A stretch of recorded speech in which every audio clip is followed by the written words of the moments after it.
여러분 안녕하세요. 오늘 이 귀한 시간을 저와 함께 해주셔서 진심으로 감사합니다. 먼저 하나 여쭤보겠습니다. 혹시 식사 중에 음식이 목에 걸려서 답답하거나 숨이 막힌 적이 있으십니까?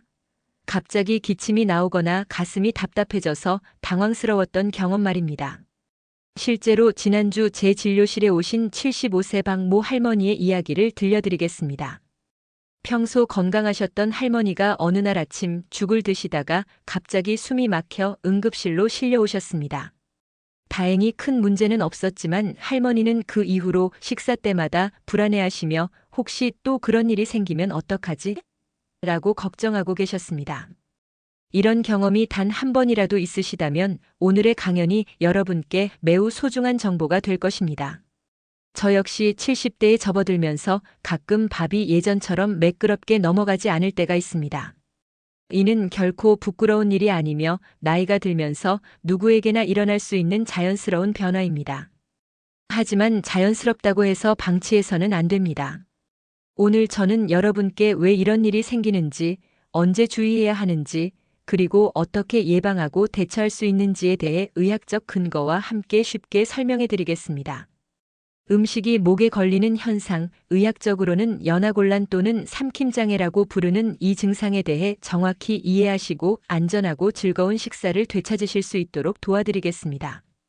가족들도 함께 알아두시면 서로를 보호할 수 있는 귀중한 지식이 될 것입니다. 이제 음식이 목에 걸리는 증상들에 대해 자세히 알아보겠습니다. 먼저 이 현상이 어떻게 나타나는지 정확히 아는 것이 중요합니다. 가장 흔한 증상은 음식이 목 한가운데쯤에서 멈춰 서는 느낌입니다. 마치 목구멍에 덩어리가 걸려 있는 것 같고 아무리 침을 삼켜도 내려가지 않는 답답함을 느끼시죠. 때로는 음식이 다시 입으로 올라오기도 합니다. 두 번째로는 기침과 사례가 자주 발생합니다. 평소에는 아무렇지 않게 넘기던 물이나 음식에도 갑자기 사례가 들려서 기침을 심하게 하게 됩니다. 특히 물 같은 묽은 액체를 마실 때 더 자주 나타날 수 있습니다. 세 번째는 호흡 곤란과 가슴 통증입니다. 음식이 기도 쪽으로 잘못 들어가려 할 때 우리 몸이 보내는 응급 신호입니다. 가슴이 답답하고 숨쉬기가 어려워지며 때로는 가슴에 통증을 느끼기도 합니다. 네 번째는 침 흘림이 증가하는 것입니다. 삼키는 기능이 떨어지면서 평소보다 침을 자주 흘리게 되고 특히 잠잘 때 베개가 젖는 경우가 늘어납니다. 가장 주의해야 할 것은 흡인성 폐렴입니다. 음식물이나 침이 실수로 폐로 들어가면서 생기는 폐렴으로 고령자에게는 매우 위험할 수 있습니다. 열이 나고 기침이 심해지며 심한 경우 생명을 위협할 수도 있습니다. 저도 의사로서 이런 증상들을 많이 봐왔지만 70대가 되어 직접 경험해 보니 환자분들의 마음을 더욱 깊이 이해하게 되었습니다. 가끔 물을 마시다가 사례가 들리면 혹시 내가 너무 늙어가는 건 아닐까? 하는 걱정도 들고 가족들 앞에서 기침을 하면 괜히 미안한 마음도 듭니다. 하지만 여러분, 이런 증상들은 우리 몸이 보내는 중요한 신호입니다. 무시하거나 부끄러워할 것이 아니라 정확히 파악하고 적절히 대응해야 할 건강 정보인 것이죠. 이제 우리가 음식을 삼킬 때 몸 안에서 어떤 일이 일어나는지 알아보겠습니다. 평소에는 의식하지 못하지만 삼키는 것은 정말 정교하고 복잡한 과정입니다. 삼키는 과정은 크게 세 단계로 나뉩니다. 마치 기차가 역을 차례로 통과하는 것처럼 각 단계가 정확한 순서와 타이밍에 맞춰 진행되어야 안전하게 음식이 위로 내려갑니다. 첫 번째 단계는 구강기입니다. 입안에서 일어나는 과정이죠. 음식을 충분히 씹어서 삼키기 좋은 크기로 만들고 침과 섞어서 부드럽게 만듭니다. 그 다음 혀가 음식 덩어리를 목 뒤쪽으로 밀어 넘깁니다. 이 과정은 우리가 의식적으로 조절할 수 있는 유일한 단계입니다. 두 번째 단계는 인두기입니다. 목구멍에서 일어나는 과정으로 이제부터는 우리 의식과 상관없이 자동으로 진행됩니다. 음식이 목 뒤로 넘어가는 순간 후두덮개라는 작은 뚜껑이 기도를 막아서 음식이 폐로 들어가지 않도록 보호합니다. 동시에 목 주변 근육들이 협력해서 음식을 식도 쪽으로 밀어내립니다. 이 모든 과정이 1초도 안 되는 시간에 이루어집니다. 세 번째 단계는 식도기입니다. 음식이 식도를 통해 위로 내려가는 과정이죠. 식도 벽의 근육들이 물결치듯 수축하면서 음식을 위쪽으로 밀어내립니다. 마치 치약을 짜낼 때처럼 말이죠. 그리고 위 입구의 괄약근이 열려서 음식을 받아들인 다음 다시 닫혀서 위산이 역류하지 않도록 합니다. 이 세 단계가 모두 완벽하게 협력해야 안전한 삼킴이 가능합니다. 하지만 나이가 들면서 각 단계에 관여하는 근육들이 약해지고 신경 전달도 느려집니다. 마치 오래된 기차처럼 각 부품들이 예전만큼 민첩하게 작동하지 않는 것이죠. 특히 두 번째 단계인 인두기에서 문제가 생기기 쉽습니다. 후두덮개가 제때 닫히지 않거나 목 근육들의 조화가 깨어지면 음식이 기도로 들어갈 위험이 높아집니다. 이것이 바로 고령자에서 흡인성 폐렴이 자주 발생하는 이유입니다. 하지만 너무 걱정하지 마세요. 이런 변화를 미리 알고 적절히 대비하면 충분히 안전하고 즐거운 식사를 계속하실 수 있습니다. 이제 음식이 목에 걸리는 현상이 왜 생기는지 그 원인들을 자세히 살펴보겠습니다. 원인을 정확히 알아야 적절한 대처가 가능하기 때문입니다. 첫 번째는 연령 관련 변화입니다. 이는 자연스러운 노화 과정의 일부입니다. 나이가 들면서 목과 식도 주변의 근육들이 약해집니다. 특히 혀의 힘이 떨어지고 목구멍 근육들의 협조도 예전만큼 정확하지 않습니다. 또한 신경 반사가 둔화되어서 음식이 기도로 들어가려 할 때 보호 반사가 늦게 작동합니다. 침분비도 줄어들어서 음식을 부드럽게 만드는 능력이 떨어지죠. 두 번째는 질환 관련 원인들입니다. 뇌졸중, 후유증이 가장 흔한 원인 중 하나입니다. 뇌졸중으로 뇌의 삼킴 조절 중추가 손상되면 삼키는 기능에 심각한 문제가 생길 수 있습니다. 파킨슨병에서는 근육의 경직과 떨림 때문에 삼키는 동작이 부자연스러워집니다. 알츠하이머병 등 치매에서는 삼키는 과정을 잊어버리거나 음식물을 인식하지 못하는 경우도 있습니다. 역류성 식도염도 중요한 원인입니다. 위산이 식도로 역류하면서 식도 벽에 염증을 일으키고 이로 인해 음식이 걸리는 느낌이 생깁니다. 식도 협착이 있으면 물리적으로 음식이 통과하기 어려워집니다.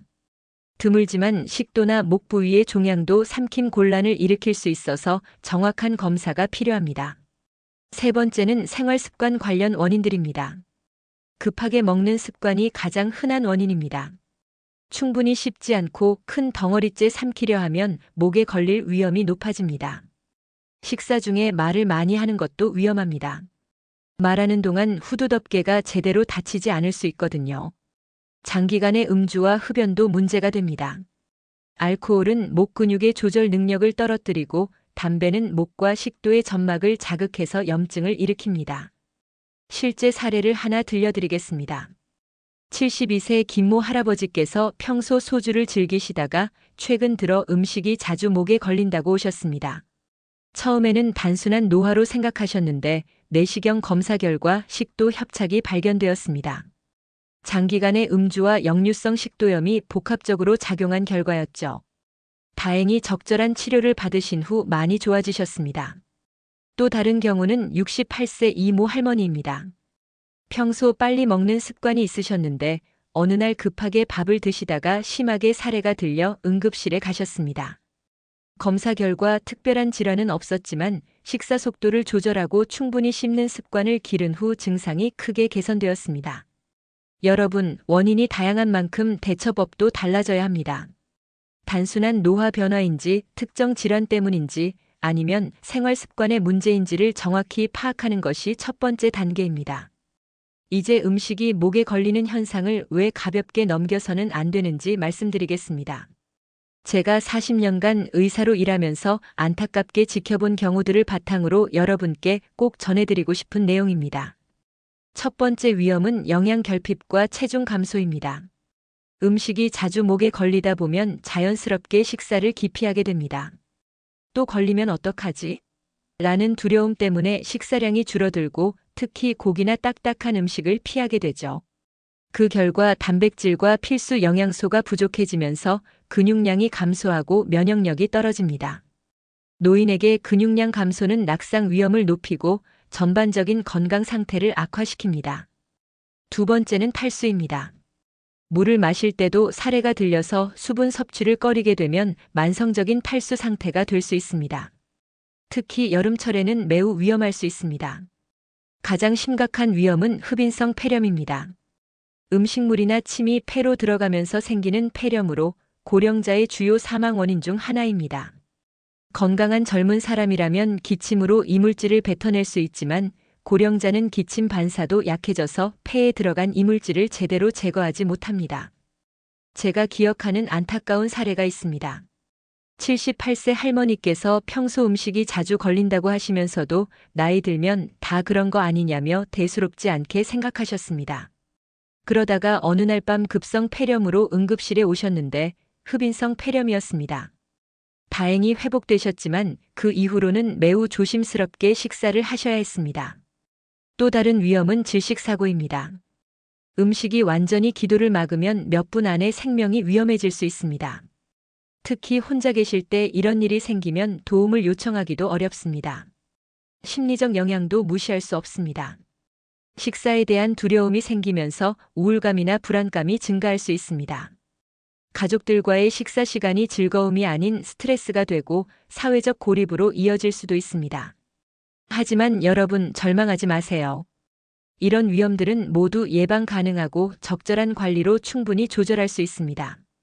중요한 것은 증상을 조기에 인식하고 적절한 조치를 취하는 것입니다. 가볍게 넘기면 안 되는 신호라는 것을 꼭 기억해 주시기 바랍니다. 이제 가장 중요한 부분입니다. 어떻게 하면 음식이 목에 걸리는 것을 예방하고 안전하게 식사할 수 있을까요? 제가 수많은 환자분들과 함께 터득한 실용적인 방법들을 소개해 드리겠습니다. 먼저 생활습관 개선부터 시작하겠습니다. 식사 시간을 충분히 갖는 것이 가장 기본입니다. 최소한 30분 이상은 식사에 투자하세요. 급하게 먹는 것은 가장 위험한 습관입니다. 음식을 작게 잘라서 드시고 한 입에 너무 많이 넣지 마세요. 동전 크기 정도가 적당합니다. 천천히 씹는 것도 매우 중요합니다. 최소 20-30번은 씹어서 음식을 충분히 부드럽게 만든 다음 삼키세요. 이렇게 하면 침과 잘 섞여서 삼키기가 훨씬 쉬워집니다. 식사 중에는 말을 자제하세요. 특히 음식을 씹고 있거나 삼키는 중에는 절대 말하지 마세요.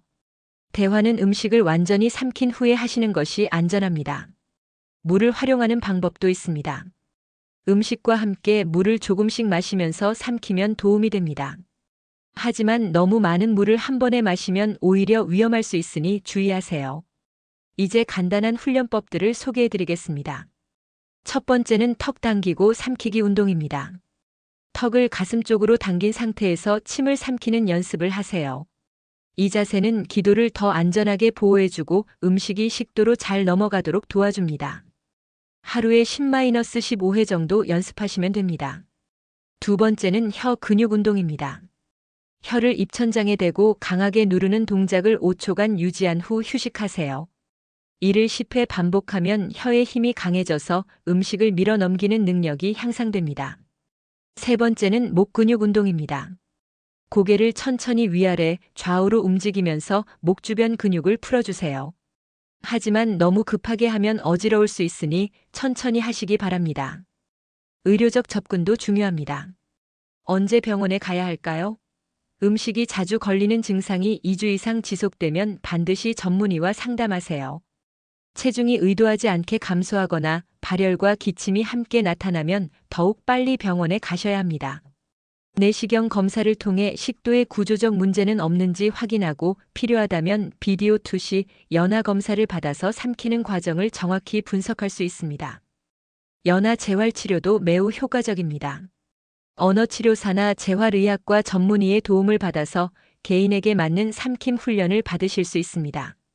심한 경우에는 약물 치료나 수술적 치료가 필요할 수도 있지만 대부분은 적절한 관리로 충분히 개선됩니다. 가장 중요한 것은 포기하지 않는 것입니다. 나이가 들었다고 해서 맛있는 음식을 포기할 필요는 없습니다. 올바른 방법을 알고 꾸준히 실천하면 언제까지나 안전하고 즐거운 식사를 하실 수 있습니다. 여러분, 만약 지금 당장 음식이 목에 완전히 걸려서 숨을 쉬기 어려운 상황이 온다면 어떻게 해야 할까요? 응급 상황에서는 당황하지 말고 체계적으로 대처해야 합니다. 먼저 음식이 부분적으로 걸린 경우라면 강하게 기침을 유도하는 것이 가장 효과적입니다. 기침은 우리 몸이 가진 자연스러운 방어 기제로 기도에 걸린 이물질을 밖으로 밀어내는 강력한 힘을 가지고 있습니다. 고개를 앞으로 숙이고 등을 두드려주면서 기침을 격려해 주세요. 하지만 완전히 막혀서 말도 할 수 없고 호흡이 곤란한 상황에서는 하임리히법을 즉시 실시해야 합니다. 환자 뒤에 서서 양팔로 감싸 안고 한 손은 주먹을 쥐어 명치 아래쪽에 대고 다른 손으로 그 주먹을 감싼 후 위쪽과 안쪽으로 강하게 밀어 올립니다. 5회 정도 반복하며 의식을 잃으면 즉시 119에 신고하고 심폐소생술을 시행해야 합니다. 혼자 있을 때 음식이 걸린다면 의자 등받이나 테이블 모서리를 이용할 수 있습니다. 명치 부위를 의자 등받이에 대고 체중을 실어 강하게 눌러주세요. 또는 양손을 깍지 끼고 명치 아래를 위로 강하게 밀어 올리는 동작을 반복하면 도움이 됩니다. 응급 상황에서는 부끄러워하지 마시고 주변에 즉시 도움을 요청하는 것이 생명을 구하는 첫걸음입니다. 오늘 함께한 시간 동안 음식이 목에 걸리는 현상에 대해 깊이 있게 알아보았습니다. 핵심 내용을 다시 한번 정리해 보겠습니다. 첫째, 음식이 목에 걸리는 증상은 단순한 사례와는 다른 의미를 가질 수 있습니다. 반복적으로 발생한다면 우리 몸이 보내는 중요한 신호로 받아들여야 합니다. 둘째, 원인을 정확히 파악하는 것이 가장 중요합니다. 연령에 따른 자연스러운 변화일 수도 있지만 뇌졸중이나 파킨슨병 같은 신경계 질환 또는 식도의 구조적 문제가 원인일 수 있습니다. 셋째, 일상에서의 올바른 식사 습관이 예방의 핵심입니다. 천천히 씹어서 삼키고 식사 시간을 충분히 갖고 대화는 음식을 삼킨 후에 하는 것이 좋습니다. 넷째, 간단한 목과 혀 운동을 통해 삼킨 근육을 강화할 수 있으며 필요시에는 전문의의 진료와 연화재활 치료를 받는 것이 중요합니다. 제가 70년 가까이 살아오면서 그리고 40여 년간 환자들을 진료하면서 느낀 것은 우리의 몸은 정말 소중하다는 것입니다. 특히 식사 시간은 단순히 영양을 섭취하는 시간이 아니라 가족과 함께하는 행복한 시간이어야 합니다. 고통이나 두려움의 시간이 되어서는 안 됩니다. 여러분의 건강한 노년을 위해 오늘 배운 내용들을 꼭 실천해 주시길 바랍니다. 감사합니다.